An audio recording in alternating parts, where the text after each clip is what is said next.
The story unfolds within the grand castle of the demon king named Gura Hyuduru, where he warmly welcomes the hero of that era, a young girl named Renee. She, the one who had finally reached his castle, was deserving of his utmost respect. The demon king introduced himself as Guma Hyuduru, the chief of the demon army. He announced his intention to reward her for her remarkable achievement by sending her to a world where her friends and family already resided. The hero, whose name was Renee, sadly confessed that she had no friends or family, and she had come alone to his place. Hyuduru began to laugh at her, assuming she was simply scared and making excuses. But in truth, she was overwhelmed with sorrow. She began to explain that she was without family because they had been slain by villagers. The demons had targeted her village because of her, leading the villagers to blame her for the attacks. She feared that if she couldn't defeat the demon king, they would see it as a betrayal. She shared that she had worked tirelessly to be a good hero, but deep down, she knew it would be too difficult for her. Fighting the demon king was something she never desired, as she never wanted to become a hero in the first place. Exhaustion weighed heavily on her as she expressed her inner turmoil. Suddenly, tears streamed down her face as she confided in Hyuduru, expressing her desire for him to end her life. She longed to reunite with her parents in the afterlife, uncertain whether they would forgive her for the events that had transpired. Hearing Renee's heartbreaking story, Hyuduru felt his heart soften. Fighting back his own tears, he tried to comfort her, reminding her that there were many things to experience and accomplish in life. He suggested they share some drinks together, hoping to lift her spirits. However, Renee remained inconsolable, continuing to cry and sob. The scene shifted to a quiet room where Renee lay sleeping, and Hyuduru sat beside her bed. There, he opened up about his decision to look after her, feeling conflicted as the demon king. He questioned whether it was right for him, as a demon, to help a hero, uncertain of the consequences of his actions. As Renee began to awaken and surveyed the room, she couldn't help but wonder if she had entered heaven. Hyuduru, noticing her stirring, gently inquired if she had slept well. Startled to see him there, Renee was shocked, wondering if he too had passed away. Hyuduru reassured her that he wasn't deceased. They were in a room within his castle. He explained that she had cried herself to sleep, so he had carried her to the room. However, Renee was too absorbed in the comfort of her surroundings to hear him. Overwhelmed with happiness, she believed she had found herself in a heavenly place. Hyuduru grew frustrated and demanded to know if she was even listening to him. He then asked for her name, to which she replied, Renee. With intentions to share something important, Hyuduru began speaking. But Renee remained silent, lost in her own thoughts for a while. Hyuduru inquired about what was troubling her, and Renee suddenly brightened up, expressing joy over being called by her name after such a long time. She explained how much it meant to her. Then, Hyuduru shared with Renee that from that moment forward, she would live in his castle. The scene shifted to a room where Hyuduru and Renee stood together. Renee, upon seeing the room, was stunned by its beauty, her eyes filled with amazement. Hyuduru asked her if she liked the room, to which she responded that it was incredibly luxurious. Hyuduru then shared that from that day forward, she would live in that room, free to decorate it however she pleased. Renee was shocked and amazed, unable to believe what she was hearing. She asked incredulously if he was truly asking her to live in the room. Hyuduru then began to explain that he had a strong interest in magic and dedicated much of his time to studying it within the castle. However, he found it inconvenient to study alone. This led him to consider finding an assistant to help him with his magical endeavors. Hyuduru then asked Renee if she would like to be his assistant and help him with his magical research. However, Renee stood there silently, not responding. Concerned, Hyuduru waved his hands in front of her and gently shook her, but she remained unresponsive. There he realized that she had fainted, so he carefully lifted her into his arms and gently carried her to the bed, ensuring she was comfortable before letting her rest. Once she was sleeping peacefully, he took a seat beside her on a chair and began reading a book, keeping a watchful eye over her as she rested. The next day, they both set off for a place within the castle. Hyuduru suggested they visit the inner parts of the castle, and Renee agreed. As they walked, Hyuduru couldn't help but ponder over his decision to ask Renee to be his assistant. His primary concern was how he would explain this to the other demons. He mulled over the seemingly impossible task of convincing the other demons, contemplating the potential consequences if the situation escalated. Suddenly his thoughts were interrupted as he noticed two other demons approaching, Captain Bonds and the Devil Steward Crokel. They greeted Hyuduru with a cheerful "good morning" before their eyes landed on Renee.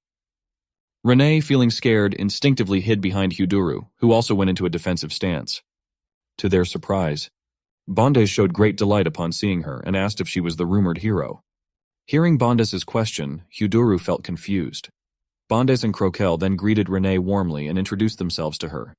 Renee, still in a state of shock, returned the greeting and introduced herself as well. Hyuduru then inquired if they both knew about Renee's background. Bondes replied that they had heard about her from the barman, and the story had spread throughout the castle. Bondes then shared that upon learning about Renee's difficult past, both he and Croquel were moved to tears. They sympathized with her, recognizing the hardships she had endured despite her young age. Bondes then turned to Hyuduru and asked if Renee was going to live in the castle. Hyuduru affirmed with a yes, confirming his intentions to let her stay. Bondes and Croquel expressed their agreement with the plan, indicating their support for Renee's presence in the castle. Bondes reassured Renee, telling her that she could rely on him if she ever found herself in trouble. Grateful for his offer, Renee thanked Bondes sincerely. Observing the interaction, Hyuduru felt reassured, believing that everything would work out fine. Croquel approached Renee and complimented her on her cuteness, offering to answer any questions she might have and to teach her. Witnessing this, Hyuduru realized that not everything would be resolved smoothly, and already regretted about what he said.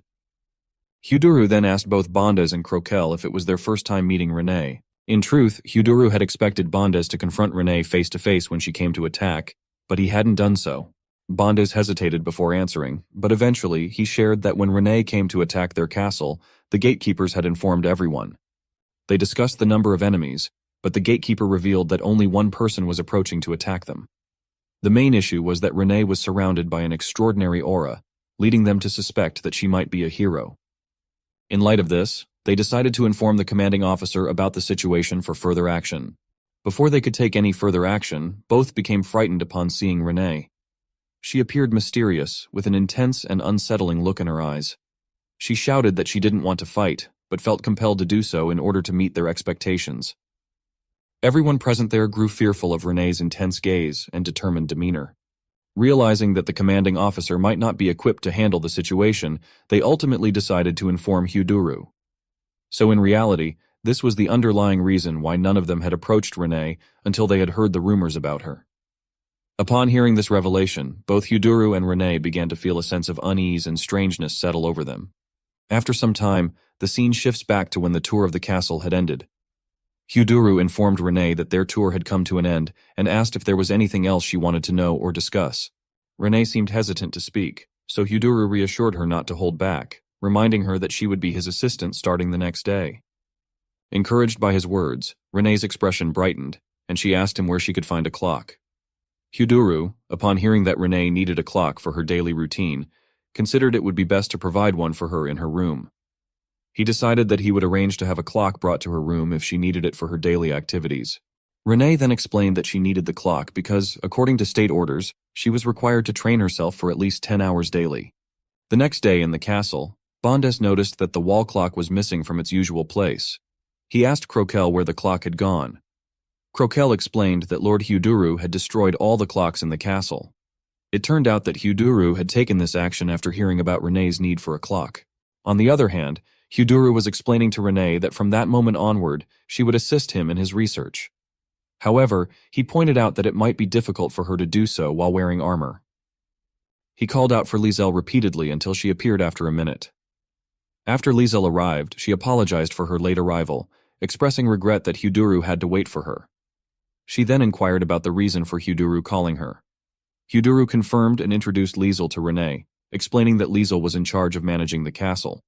Therefore, if Renee had any concerns regarding her life in the castle, she could approach Liesel for assistance. Hyuduru introduced Renee to Liesel, informing her that Renee would be his assistant from that day forward. Renee and Liesel then exchanged greetings. Liesel mentioned that she had heard about Renee from Bonds and others. Understanding that Renee had experienced a lot of pain, she then gently patted Renee's head as a gesture of comfort and support. At that moment, Renee felt a little shy upon hearing Liesel's words. Hyuduru then instructed Liesel to prepare a change of clothes for Renee, suggesting that she could use spare clothes from the maids. However, Liesel denied the request, explaining that there were no maid clothes that would fit Renee properly. Hyuduru took notice of Renee's small size and decided to take matters into his own hands. He resolved to make a dress for Renee himself. With determination, he began crafting a dress for her to wear.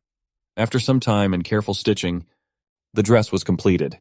After trying on the dress, Renee was stunned by her own reflection. Liesel praised Hyuduru for his craftsmanship, but Renee felt shy and self-conscious. She covered her eyes with her hands and asked both of them not to look at her, feeling unworthy of wearing such an amazing dress. Hearing Renee's self-doubt, Liesel's protective instincts kicked in, and she requested that Hyuduru allow Renee to join her maid corps. However, Hyuduru denied the request outright. Once again, Renee stood before the mirror and called out to Hyuduru. Curious, Hyuduru asked her why she had summoned him. Renee shared her lingering doubts, confessing that she still felt unworthy of wearing such an amazing dress. Hyuduru responded, telling her that, in his opinion, it would be difficult for her to conduct magic research while wearing armor. He also asked her if it wasn't essential to have clothes that were suitable for work. Renee responded, expressing her concern that she might get dirty while working in it. Hyuduru shared that he didn't mind if she got dirty while working because it was her work clothes. Still, Renee wasn't satisfied and made a weird face in front of Hyuduru. So in the end, Hyuduru agreed to make a new dress. He mentioned that he had made a dress for her with leftover fabric last time, and now it was time for him to use that fabric for her new working dress. Therefore, he created a new dress for her, which was even more good-looking and amazing than the last one. Seeing it, Renee was shocked and started shivering.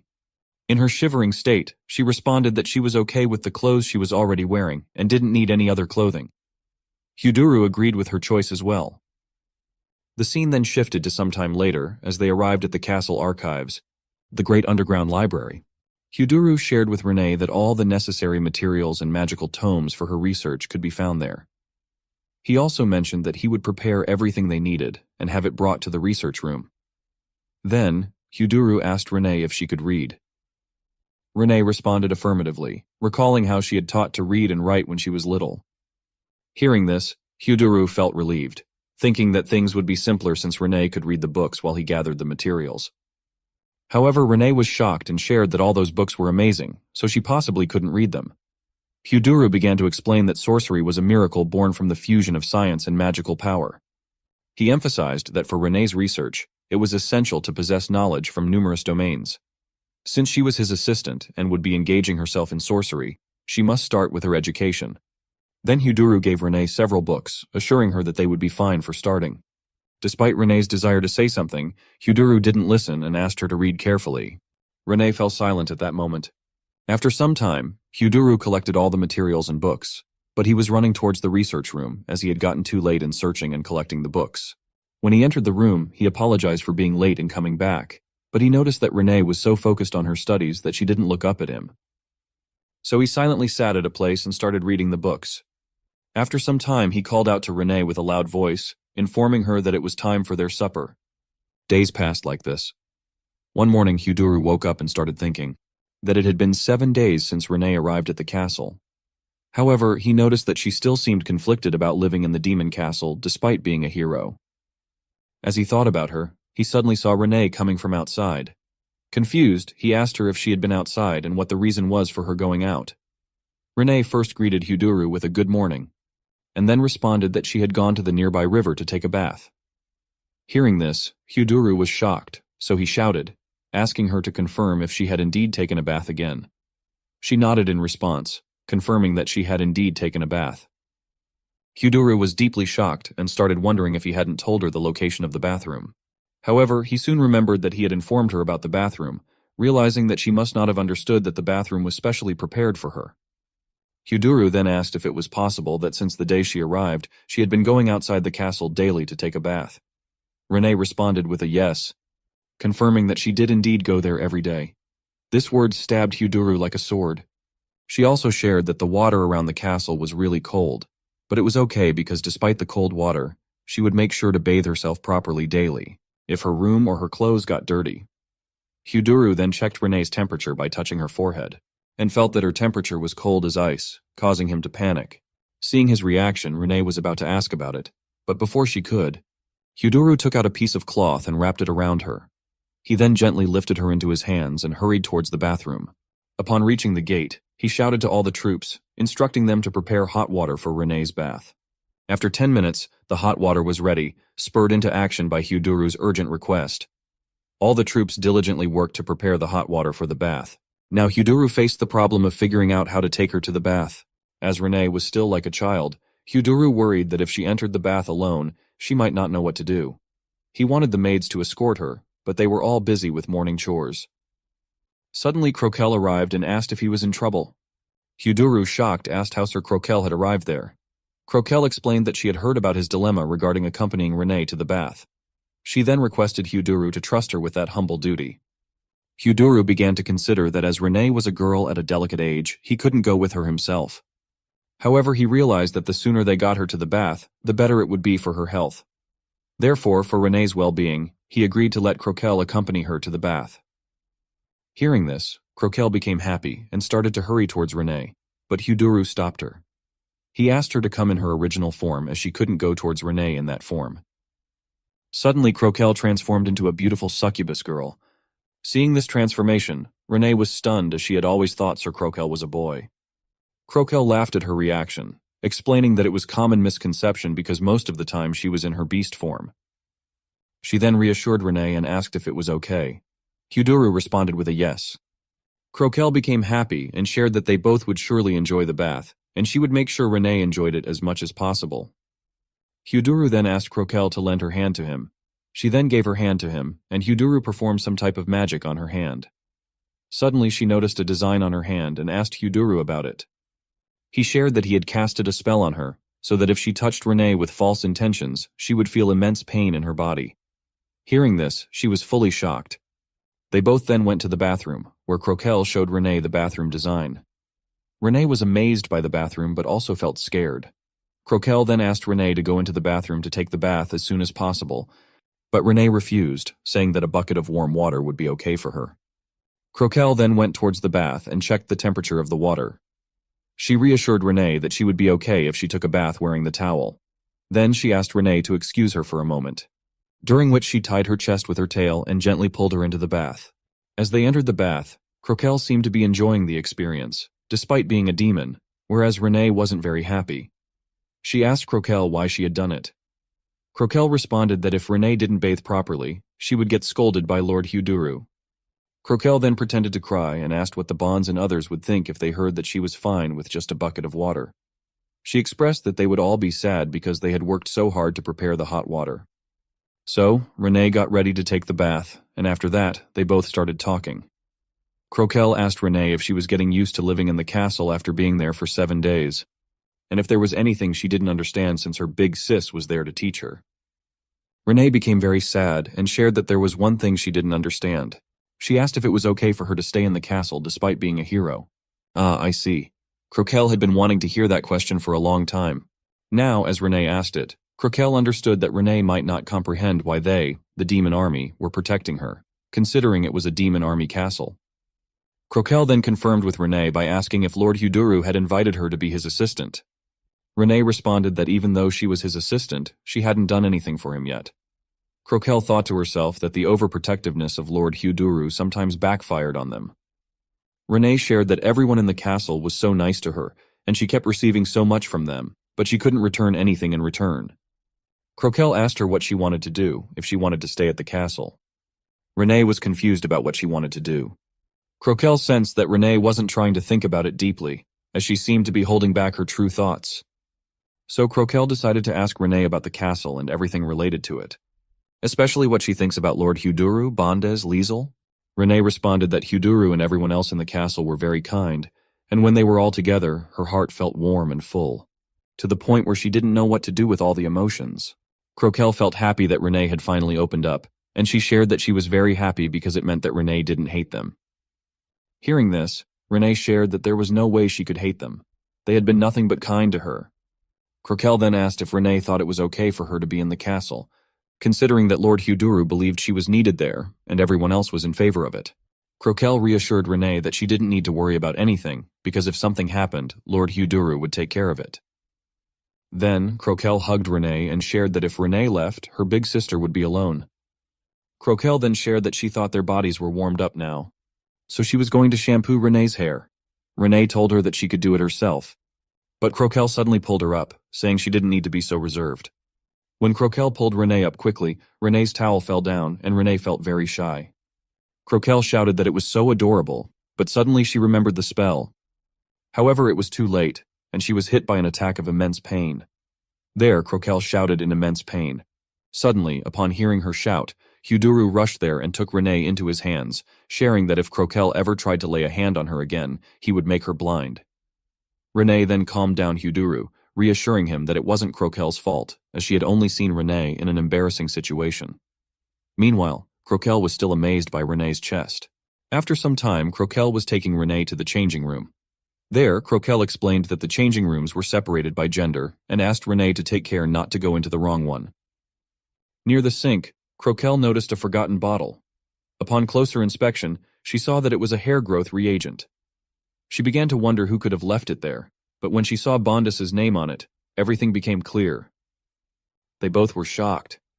Croquelle got a little confused, but soon she convinced herself that Bondas didn't need the hair growth reagent because it would be quite strange if a skeleton started growing hair. Nonetheless, she couldn't help but imagine the scene if Bondas did indeed grow hair. Feeling disgusted by the thought, Croquelle felt bad about it, and decided to exchange the hair growth reagent with some hair removal solution instead. Hearing this, Renee was shocked and wondered what Croquelle was thinking of doing. After a few more days had passed, when Hyuduru and Renee were in the library. Renee sat quietly, but seemed a bit uncomfortable. Suddenly she stood up and shouted that she couldn't take it anymore, and asked Hyuduru to let her do some work. Hyuduru wasn't expecting that from Renee. Still, he asked her whether she didn't believe that acquiring knowledge was also a job. Renee responded that he was right, but still, reading all day wasn't right. So she asked him to let her take care of her own things. She was saying all that because everything was done for her by someone else. Even her room and clothes were cleaned by someone else. Renee was literally shivering as she shared that day after day. She felt guilty for relying on others. Hyuduru started thinking that he had been too overprotective, and if his care had caused her trouble, then he really had messed up. He then assured her that he would think of something, and so he called out the name Rizeru. Out of nowhere, Rizeru appeared in the middle of the room. Rizeru asked the reason for being called there. Hyuduru told her that he had a request for her. Renee was going to help the maids with their work for today. Therefore, Renee and Rizeru greeted each other with a good morning. Renee asked Rizeru not to call her ma'am, as she wasn't. Meanwhile, Hyuduru gave instructions to Rizeru to avoid any work involving fire or sharp objects, suggesting something easy like folding laundry would be best. While Hyuduru was giving instructions, Rizeru opened the wrapper of a toffee and put it in Renee's mouth. Renee, after eating the toffee, felt amazed by its sweetness. Rizeru was very happy to see her reaction, so Hyuduru confirmed whether she had listened to his instructions or not. Rizeru responded with a yes, confirming that she had heard everything and would take special care of Renee. Sensing something off, Hyuduru decided to go with them as well. In the next scene, they were walking to the courtyard. Hyuduru told Renee that she would start helping with the laundry department. Upon reaching the courtyard, she got stunned seeing it. Hyuduru asked if it was her first time seeing the courtyard. Rizeru mentioned that the head maid Eru would be arriving soon. Suddenly someone was coming, shouting Hyuduru and Rizeru's names. It was none other than the maid, Eru. She arrived there and asked the reason for their presence. Hyuduru apologized for disrupting their work and asked if it was a good time to talk. Eru responded with a yes. Hyuduru then explained everything to her. Hearing this, she became very happy, expressing her excitement at being able to meet Renee, the person who was the subject of rumors lately. Then both Renee and Eru introduced themselves to each other, and it turned out that Eru was the head maid of the laundry department. Hearing this, Renee asked if it was Eru who washed her clothes every day. Eru responded happily with a yes, confirming that she was indeed the one who washed them. But to everyone's shock, Renee started bowing her head in front of Eru, thanking her for doing so and apologizing for letting her do that. It seemed like Renee was feeling ashamed for having someone else do that work for her. Seeing this, Eru's desire to protect her only increased. Eru became emotional and hugged Renee, then she asked Hyuduru if Renee could join her department. However, Hyuduru directly denied the request. Rizeru intervened, telling Eru that she was being selfish at the moment. Additionally, Rizeru shared that Renee would be coming with her. Upon hearing this, Hyuduru wondered what she was talking about. Suddenly, someone shouted that Renee was here. Everyone turned to look towards the voice to identify the person. Seeing a girl, Hyuduru got a little shocked and asked, "Mari?" Suddenly, a girl in the scene came shouting that she had finally found Renee, and she ran towards her to hug her. The girl was very happy to meet Renee, expressing how cute Renee was according to her. The rumors didn't lie. 2 more maids were there talking about Renee, with one expressing disbelief while the other clarified the situation. Hyuduru then asked the reason why everyone was there. The first girl shared that everyone's work was finished, so they came to invite Eru for lunch, but she had seen them. She then started getting angry at Hyuduru, questioning why he was so cruel to them, why he didn't introduce Renee to them, and why he was avoiding it. It seemed like Hyuduru was intentionally avoiding the introduction for a while. Hyuduru found himself in a position where he didn't have any reply for that, so he finally asked Rizeru to introduce everyone to Renee. So she did next. Rizeru shared that the first girl's name was Mari. She was the head maid of the cooking department. The second girl's name was Mina. She was the head maid of the security department. And the last girl's name was Tika. She was the head maid of the cleaning department. Renee greeted everyone and was about to introduce herself, but before she could, Mari hugged her again and shared that they already knew who she was. They were just waiting to meet her. Another maid also came close to Renee, expressing that Mari was being selfish as she was meeting Renee alone. They all started patting Renee and meeting her happily, surrounding her from every direction. Hyuduru also became uncomfortable seeing that. There, Renee asked for help from Hyuduru as she got stuck between them. There was just too much caressing for her. Hearing Renee's request for help, Hyuduru became emotional as it was the first time she had asked for his help, especially since she had already given up on life when she arrived there. Eru also asked Hyuduru to go and help Renee somehow. Hyuduru then takes Renee out from between them. Eru then asks about the things he was going to say her in the beginning. Hyuduru also remembers that he came for work. Hyuduru shared that he wanted Renee to help the maids with their work, so he wanted Eru to allow her to assist with the laundry. Renee was too afraid to speak in front of them. Hearing Hyuduru's request, the maids couldn't believe it at first. Mari also asked if Renee was going to join the maid unit. Hyuduru responded with a no, explaining that she was only going to join them for one day. The maids became happy, and Mari expressed her joy, stating that she would make the best use of the opportunity. Hyuduru felt tense and asked what she meant by that. Mari explained that they weren't just sitting around the whole time. She had already prepared for this moment in advance by making a maid outfit for Renee. She then made Renee wear the outfit and started getting happy, commenting that Renee looked cute in it, and the dress fit her perfectly. However, Renee wasn't happy as the dress was short and her legs were visible, causing her to push the clothes downwards in shame to hide them. Hyuduru noticed Renee's discomfort and quickly created a new bigger dress for her. This time the dress was perfect, and Renee was confused about what was going on. Hyuduru felt relieved after creating the dress and gently patted Renee's head, almost like a father figure. The maids interpreted Hyuduru's actions as him acting like a parent figure towards Renee.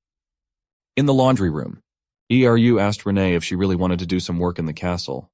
Renee responded with a yes, expressing her desire to take on some tasks. She explained that she had asked Hyuduru to assign her a job. Mari wasn't okay with the fact that Renee was only there for one day. Hyuduru responded that each department would take turns showing Renee how to work as a maid, likening it to a workplace tour. Here, Eru was thinking that despite Hyuduru's explanation, he remained very overprotective.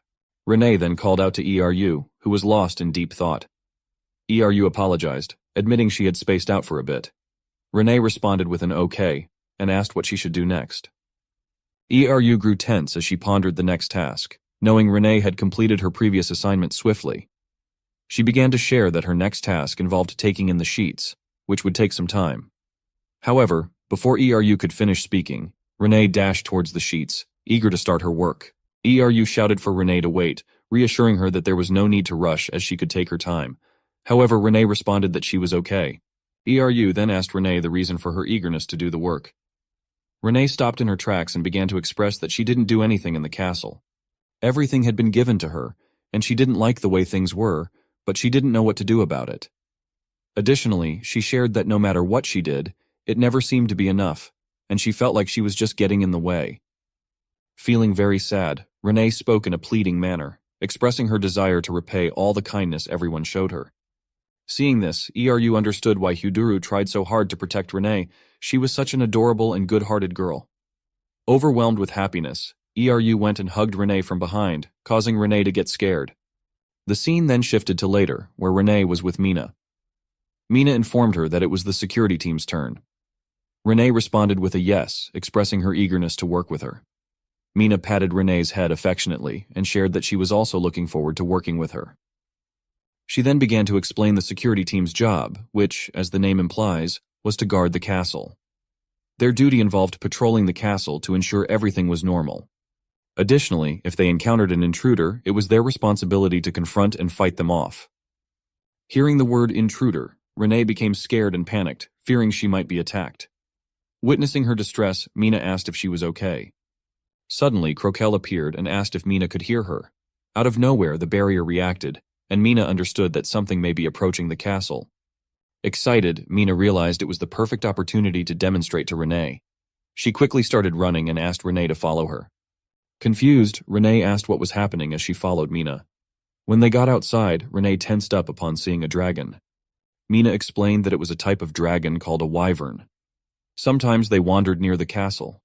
This particular one was a young dragon that didn't realize the castle was off limits and was trying to establish a territory for itself.